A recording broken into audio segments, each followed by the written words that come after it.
Sumainyo ang Panginoon. At sumainyo rin. Ang mabuting balita ng Panginoon ayon kay San Mateo. Papuri sa iyo, Panginoon.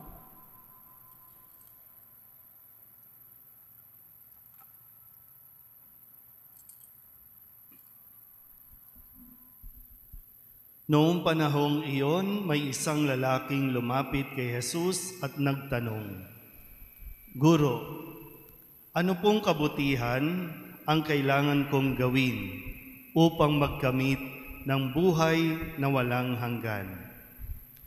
Sumagot si Jesus, "Bakit mo ako tinatanong kung ano ang mabuti? Iisa lamang ang mabuti. Kung ibig mong magkamit ng buhay, sundin mo ang mga utos." "Alin-alin po?" tanong niya. Sumagot si Jesus, "Huwag kang papatay, huwag kang mangangalunya, huwag kang magnanakaw, huwag kang magsisinungaling sa iyong pagsaksi. Igalang mo ang iyong ama at ina, at ibigin mo ang iyong kapwa, gaya ng pag-ibig mo sa iyong sarili." Sinabi ng binata, "Tinutupad ko na pong lahat iyan. Ano pa po ang dapat kong gawin?" "Kung ibig mong maging ganap, humayo ka, ipagbili mo ang iyong ari-arian, at ipamahagi sa mga dukha ang pinagbilhan.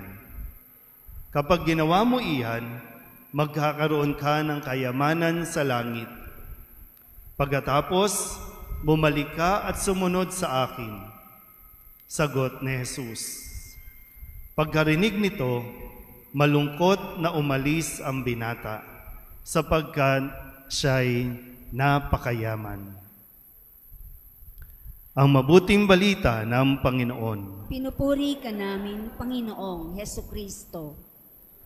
Isang magandang gabi po sa inyong lahat. Happy Fiesta po. Tingnan nyo nga yung katabi nyo kung gutom pa o sa sobrang kabusugan kaya ganyan ang mukha niyan. Sabihin nyo nga po ulit sa katabi ninyo, magsaya ka naman. Di ko alam kung anong dahilan ng kalungkutan ng mukha ninyo, bagamat fiesta, pero sadyang hindi nagiging ganap yung kaligayahan. Kaya paulit-ulit, kada taon, pinagdiriwang natin ang kapistahan ng isang banal o ng isang santo dito sa inyo pong komunidad, si Padre Pio, para mapaalalahanan tayo muli ng paulit-ulit. Maikli lang ang buhay, sayang ang buhay, kung mabubuhay ka lang ng malungkot. Ano ba yung kinakalungkot nyo? Walang pera? Ilang taong ka nang walang pera? Di ka pa ba sanay na mabuhay ng masaya kahit walang pera? Si San Pio, ano ba nasabi ko kanina? Padre Pio ba? San Pio, Santo Papa Pio. Talagang sa kanyang panunungkulan bilang Santo Papa, sinikap niya na magawa ang lahat sa abot ng kanyang makakaya kung paano mailalapit si Jesus sa tao at kung paano mapapalapit ang tao kay Jesus. Kaya nga, sabi sa maikling panahon, sinikap niya na ang Eucharistia, ang kabanal-banalang sakramento sa Eucharistia ay maabot ng mga tao. Mapalapit ang mga tao, magkaroon ng active na partisipasyon. Kahit na ang mga bata sa murang edad pa lang ay makatanggap na, makilala na nila kung sino si Jesus na nasa sakramento. Tayo ba? Matatanda na tayo. Ilang taong ka na ba dito sa parokya ng San Pio Gis? Isa ka ba sa nagtayo ng poste ng simbahang ito? Pero ang tanong, nakikilala mo ba ng labis? O sabihin na natin, mas Mas nakilala mo ba sa puntong ito ng buhay mo si Kristo, kung kaya isa ito sa nagiging dahilan para hindi ka maging malungkot? Sabihin niyo nga ulit sa katabi ninyo, huwag ka nang malungkot.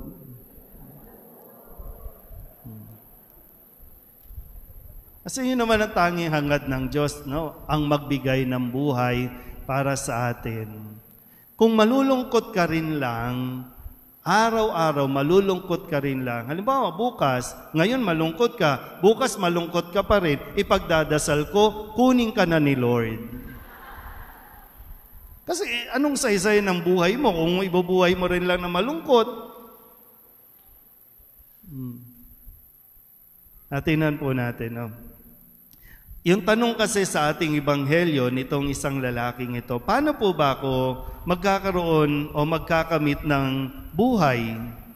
Paano ba ako magkakaroon ng buhay na walang hanggan? Sabihin nyo nga po, buhay. Sabihin niyo po, mabuhay. So, sabi dito, kung tutuusin, mabait po itong lalaking ito. Kasi ang sabi dito, inisa-isa ni Jesus, no? Kung gusto mong magkaroon ng buhay, magkamit ng buhay na walang hanggan, alamin mo yung mga utos. Ba? Sabi dito, no?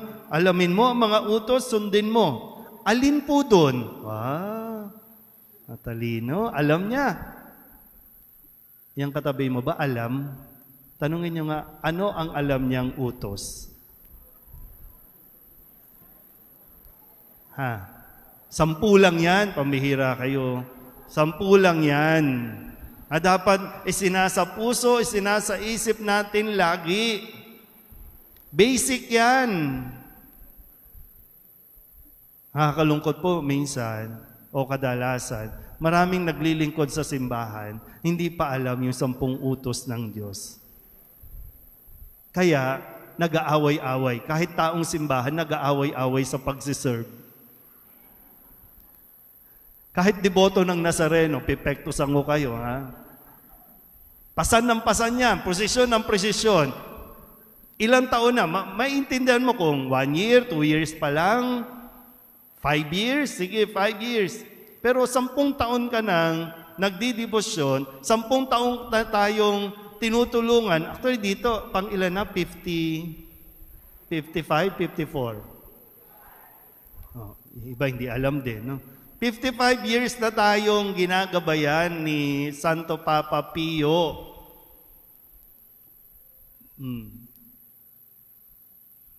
Bago mag-away-away kung sino pinakamagaling kumanta, sino pinakamagaling mag-lay minister, sino pinakamagaling mag-insenso, sino pinakamagaling mag-lector, commentator, i-recite nyo muna ang 10 utos ng Diyos.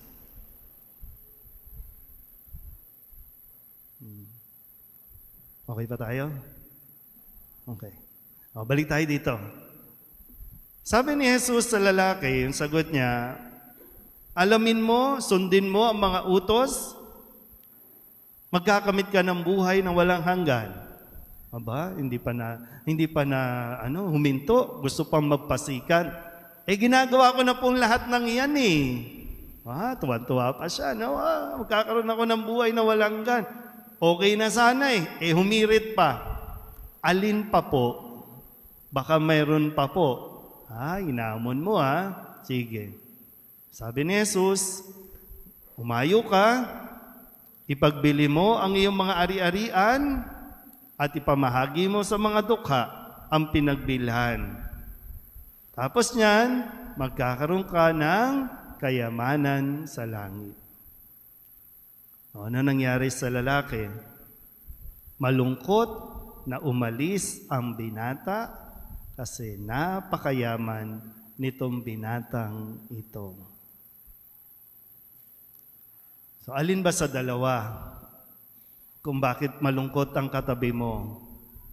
Walang pera o maraming pera? Kasi hindi assurance, tandaan niyo po kaya huwag kayong mainggit. Hindi assurance na porket mayaman ang katabi mo, masarap ang buhay niyan. Kung alam mo lang ang pinagdaraanan din niyan, yung problema niyan. Kung paano siya magsisinungaling kapag inutangan mo, sasabihin niyan wala.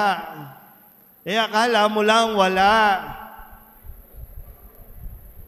O kaya nagsisinungaling. O kaya pag sinabing, huwag kang magsisinungaling, patay tayo dyan. Diba? Nasa 10 utos. O huwag kang magsisinungaling. Sabihin natin, hindi naman po ako pumapatay. Pero, sige. Sige, tanungin niyo yung katabi ninyo. No? May pera ka ba? Dali. Diba? Kahit mayroon, wala. Kasi yung pamantayan natin, laging, yung 1 million, wala pa rin yan. 2 million, wala pa rin yan. Isa sa natutunan ko po tungkol kay Santo Papa Pio ay yung pagtuturo niya ng awareness sa mga tao na tinatawag tungkol doon sa evils of modernism. Yung mga kasamaan ng mga makabagong teknolohiya o pamumuhay. Yung sinasabi ng mundo na mas marami, mas masaya. Kaya yung mga tao nag-a-accumulate para daw maging masaya. Pero yung reality, hindi talaga ito yung nagpapasaya. Kasi kapag ngayon, bumalik ka ng bagong unit ng cellphone, at nga ng mga cellphone ninyo, taas nga ang mga cellphone ninyo, nahihiya na naman kayo, ha? Yan. Ano yung naramdaman nyo nung makuha nyo yan? Masaya. Tapos yung katabi ninyo, inggit na inggit kasi bago na naman ang cellphone. Huwag kang mainggit, hindi pa bayad yan. 2 years, 3 years to pay yan. Tapos naiinggit ka, namumblema nga yan kasi, malapit na naman mag-payday. Ikakaltas na naman yan. Pero diba, nung makuha mo yan, bagong unit, bagong model, ang saya-saya mo, yes, ang saya. Ngayon, lumabas na naman ang bagong unit. Ano na ba? iPhone 16? 17? O Apple? Samsung? Kaya ngayon, pag tinitingnan mo na naman ang cellphone mo, malungkot ka na naman. Para bang aping-api ka? Wow, aping-api. At wag mo ipagmamalaki kung latest na model yan. Ha? Kasi yung mga vendors sa Divisoria, kahit yung mga, ano bang tawag namin doon? Yung mga street dwellers, naka-iPhone din. Kala nyo kayo lang. Pero ito hindi napapansin ng mga tao. Pero there's parang evil na roaming around in disguise na mas masaya kapag maraming kotse, mas masaya kapag maraming bahay. Yun yung mga stress natin ngayon Doon nang gagaling. At dahil stress ka, minsan, dinadahilan mo, tamad-tamaran ka, hindi ako magsisimba, hindi ako lalapit kay Kristo na nasa Eucharistia. Hindi ko siya tatanggapin. So, silently, nananalo ang demonyo. Sabihin nyo nga po sa katabi ninyo, lumayas ka, Satanas.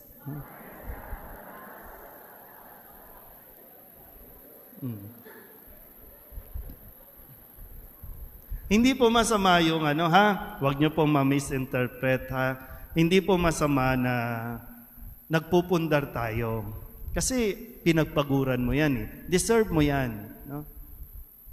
Pero wag mong ilagay dyan na yan na yung kaligayahan mo kasi hindi talaga.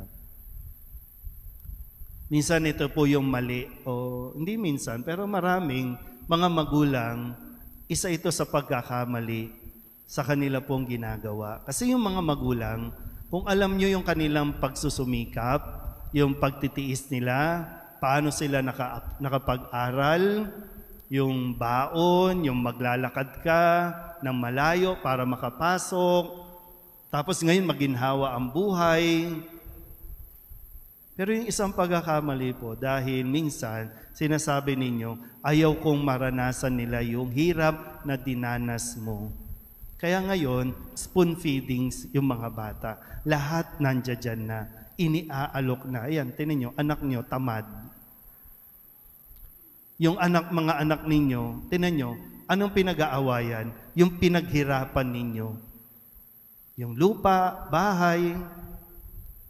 Hindi tuloy sila nagpupundar, nagsusumikap na makapagpundar para sa kanila.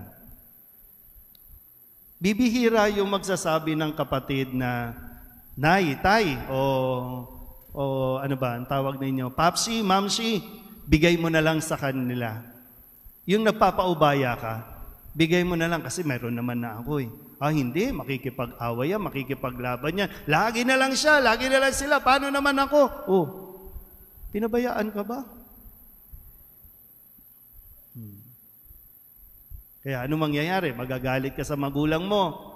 Kaya anong sabi dito? Igalang mo ang iyong ama at ina.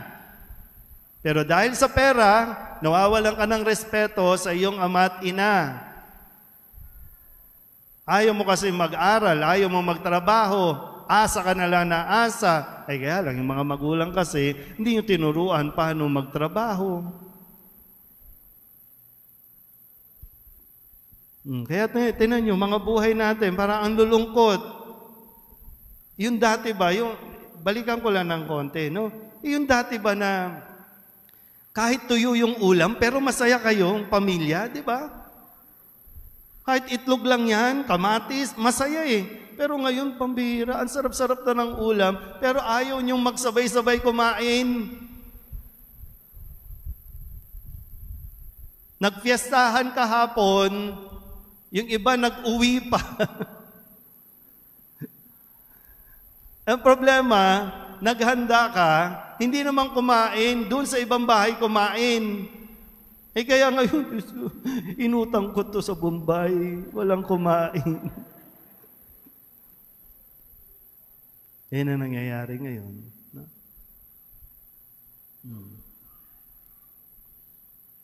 Isip mabuti, ha? Kasi ang gusto ni Jesus, buhay na walang hanggan ang makamit natin. Okay po yun. Sige, masaya ka, makapag-pundar ka, no? Magkaroon ka ng mga alahas. Okay yan. Hindi po yan masama. No? Pero lahat ng yan, tandaan natin, ha? Iiwan yan dito. May iwan yan. Kahit isama mo pa yan sa kabaong mo, pagdating ng araw, kukunin pa rin yan. Pag binuksan niyo ba, after 10 years, no, binubuksan, no? After 10 years, alam nga naman, pag cremate ka, i-cremate yun, manghihinayang sila. Real talk tayo dito. Hindi yan susunugin. Pero ang magdadala sa atin sa langit ay hindi yung kung ano yung inipon mo, ha? Yung pinagpaguran mo, pinagsimikapan mo, hindi yon ang magdadala sa atin sa langit. Ang magdadala sa atin sa langit ay yung kung ano ang ipinamigay mo. Kung ano yung inalis mo sa iyo. Kasi nag-attach tayo ng nag-attach, di ba? No? Kasi nag-accumulate nga. And then, sana, habang tumatanda, habang alam naman natin, na wala namang habang buhay dito sa mundo, natututo tayong nagde-detach doon sa mga material na bagay. Yung simulan mo na rin na ipamahagi o ipamigay, no? Yun ang magdadala sa atin sa langit. Ay kung halimbawa ba, sa puntong ito, mayroon na ba tayong naipon sa langit dahil dun sa pagiging mabuti mo at pamamahagi o pagbibigay na ito? Kung wala pa, hindi pa naman huli para sa atin. Sa tulong ni Santo Papa Pio, nawa maintindihan natin ang mga utos na ibinigay sa atin at kung paano natin ito isasabuhay sa araw-araw na tayo po ay nandito pa sa mundong ito. Amen.